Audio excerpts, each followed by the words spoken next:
Hello again, Gary Stearman with another Prophecy in the News daily update, and we're pleased to have Larry Bates with us again today. Larry Bates, welcome to Prophecy in the News. Thank you, Gary. It's sure good to be with you. Larry is Dr. Larry Bates, economist. He's a Bible-believing Christian who combines the ideas of the Christian walk with the idea of sound economic wisdom. His book, A Nation in Crisis, The Meltdown of Money, Government, and Religion, written along with his son, Chuck Bates. But what I want to talk to you about today is the seminars that you put on. We also have some DVD copies of his seminars. This one contains 4 DVDs and about 4 hours. Tell us what you do when people come together and listen to the things that you have to say at your seminars. What we like to do, Gary, is in our seminars, we just take a lot of information, we unpack it for them, connect the dots about how the political system works, how it affects the economic system, and how it all culminates in our religion. See, there's a real war going on out here in the church even. There's a great apostasy right here upon us. Yes. We have an emerging church movement coming on that is teaching liberation theology. We try to help the church understand that don't get caught up with this, because the church ought to be salt and light to a lost and dying world instead of being held captive by this liberation theology. That's where they use Christian symbols of theology, but a Marxist view of history. Yeah. And they're even saying, well, Jesus Christ was a communist, and the early church was a model of communism. Well, how do we know that Jesus Christ was not a communist? Well, you know the young man that said, Master, make my brother divide his inheritance with me? What did Jesus say? He said, make me not a divider among men. How do we know the early church was not a model of communism? After all, they did sell all their goods and pooled it together, didn't they? Well, sure. They were traveling. It was a matter of convenience. But here's the difference. The early church was voluntary community.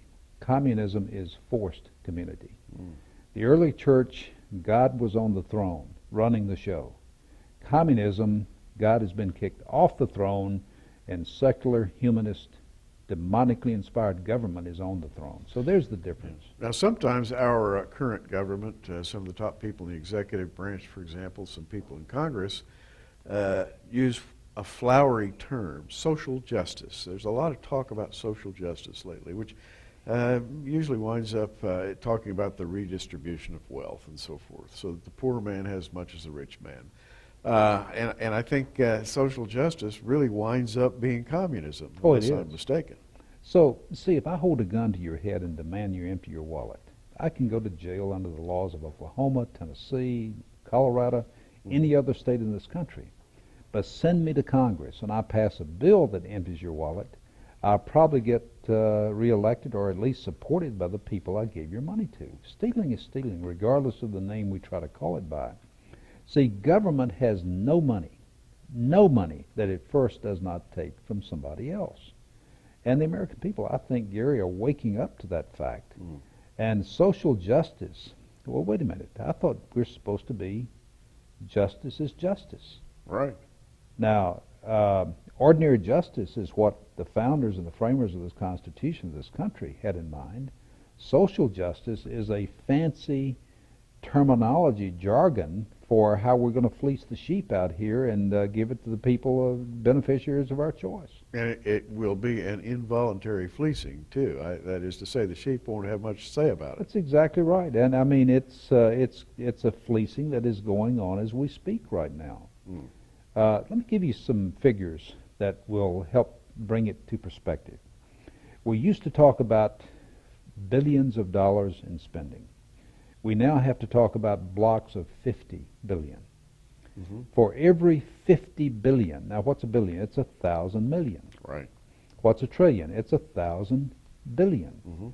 For every $50 billion of government spending, this means it's a liability to an average family of 4 of $700. Since only half of the families of 4 pay taxes, we have to double that. For the average tax-paying family of 4, $50 billion of spending is $1,400. For how many blocks of 50 billion are in a trillion, $1 trillion spending, that's 20 blocks of 50. Multiply 20 times 1,400, $28,000 is the bill for the average tax-paying family of four for every $1 trillion of government spending. 28,000 per trillion. That's right. Wow. And if you have a $3 trillion budget, just do the math. Multiply the 3 trillion 3 times 28,000, and there you have it. An impossibility. That's the way it adds up to me. Well, Larry, I've read, by the way, Larry's book. I've listened to the DVDs. I listened to the wisdom, I should say, on these DVDs, and I get the impression that you think that we've got increasing taxes and an inflated dollar in our future. No way around it. Unless Congress acts prior to the end of 2010, the Bush tax cuts expire. Ordinary income tax rates are going to go up. Inheritance tax rates, the death tax is going to go up. Capital gains tax are going to go up. And it is going, anytime you raise taxes, you will hurt the economy. The only thing that government can do to help the economy is reduce your taxes. Now, the liberals and what I call the political class will say, well, how are you going to pay for those tax cuts? Well, here's the simple economic truth. Tax cuts pay for themselves.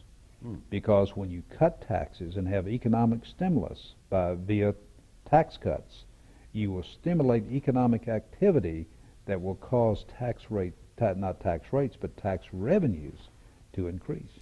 Well, may those who teach as you do increase in their influence in our society today. The people in power today believe that you actually stimulate the economy by spending more money, but we won't go there.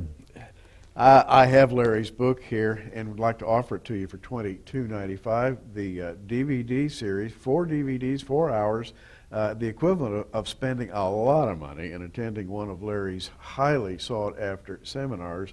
$29.95. Together, that would be about $53, but we're making it available to you as a package, the DVDs and the book, $49.95 plus shipping and handling.